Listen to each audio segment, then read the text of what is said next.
Hi hello నమస్తే, నేను మీ రితేష్. మీరు చూస్తున్నారు ఆర్కేస్ కిచడి. ఈరోజు మన ఈ వీడియోలో స్పెషల్ పప్పు ఏ విధంగా ప్రిపేర్ చేస్తారో నేను మీకు ఈ వీడియోలో చూపెట్టబోతున్నాను. మీరు రెగ్యులర్గా ఎన్నో రకాల పప్పులు అనేవి ప్రిపేర్ చేసుకుంటూ ఉంటారు, కానీ ఈ పప్పు నేను మీకు చూపెట్టబోయే పప్పు చాలా అంటే చాలా స్పెషల్. ఎందుకంటే ఇందులో మనం యూజ్ చేస్తున్నాము నారింజ. సో ఇది నారింజ పప్పు అనమాట నేను మీకు చూపెట్టబోయేది. సో చాలా స్పెషల్. లేట్ చేయకుండా ఏ విధంగా ప్రిపేర్ చేస్తారో అండ్ ఇందులో యూస్ చేసే ఇంగ్రీడియంట్స్ అన్నీ తెలుసుకుందాం. అది లేట్ చేయకుండా లెట్స్ స్టార్ట్ అవర్ నారింజ పప్పు ప్రిపరేషన్. నారింజ పప్పు చారు ప్రిపేర్ చేసుకోవడానికి ముందుగా మనం ఒక ప్రెషర్ కుక్కర్ తీసుకోండి. అందులో 1 కప్పు వరకు కందిపప్పుని నేను యాడ్ చేస్తున్నాను. దాంట్లోనే ఒక 2 కప్స్ వరకు వాటర్ని యాడ్ చేసుకోవాలి. లేదంటే మీరు రెగ్యులర్గా పప్పు ఉడకబెట్టుకోవడానికి ఎన్ని నీళ్ళు అయితే యాడ్ చేసుకుంటారో మీకు తగిన క్వాంటిటీ యాడ్ చేసుకొని ఇప్పుడు అందులోనే కొద్దిగా అల్లం వెల్లిగడ్డ పేస్ట్ ఒక 1 స్పూన్ వరకు, ఒక 1/2 స్పూన్ వరకు పసుపుతో పాటు 10 నుంచి 15 వరకు పచ్చిమిరపకాయలు ఈ విధంగా చీల్చినవి అండ్ దాంతోపాటే కొద్దిగా ఒక సగం కట్ట వరకు కొత్తిమీర కూడా యాడ్ చేసుకొని పప్పుని మనం బాగా ఉడికించుకోవాలి. ఇప్పుడు మీరు చూసినట్టయితే పప్పు బాగా ఉడికిన తర్వాత పప్పు గుత్తితో ఈ విధంగా ఒకసారి బాగా మిక్స్ చేసుకోండి.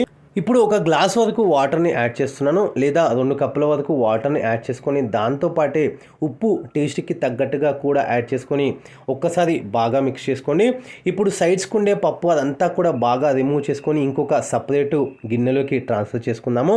ఇప్పుడు అందులోనే ఏదైతే మనం నారింజ ఒకటి తీసుకుంటామో దాన్ని బాగా ఎక్స్ట్రాక్ట్ చేసుకున్న జ్యూస్ని ఇందులో యాడ్ చేస్తున్నాను.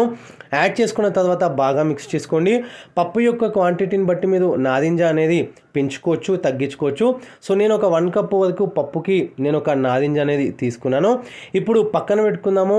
ఇప్పుడు ఒక చిన్న కడాయి తీసుకోండి. బగారాకి సరిపడేంత ఆయిల్ని హీట్ చేసుకొని 1/2 స్పూన్ ఆవాలు, 1/2 స్పూన్ జీలకర్రతో పాటు ఆనియన్ ఒకటి మీడియం సైజ్ ఈ విధంగా పీసెస్ కట్ చేసుకొని యాడ్ చేసుకోవాలి.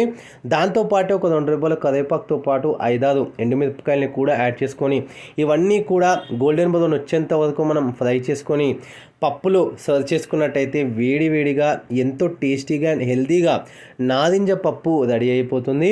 చాలా సూపర్గా ఉంటుంది. ఒక్కసారి ట్రై చేయండి. ఈ పప్పు చాలా టేస్టీగా కూడా ఉంటుంది. ఇది వాళ్ళ వీడియోని నచ్చినట్టయితే లైక్ చేయండి, షేర్ చేయండి, కమెంట్ చేయండి. ఛానల్ని ఏమైనా కొత్తగా విజిట్ చేసినట్టయితే వీడియోస్ చూడండి. నచ్చితే కనుక కంటెంట్ అప్పుడు సబ్స్క్రైబ్ చేసుకోండి. ఇంకేమైనా మీకు రెసిపీలో డౌట్స్ ఉన్నా మెసేజ్ చేయొచ్చు. ఇన్స్టాగ్రామ్లో కూడా మీరు ఫాలో అవ్వచ్చు. Thanks for watching this video.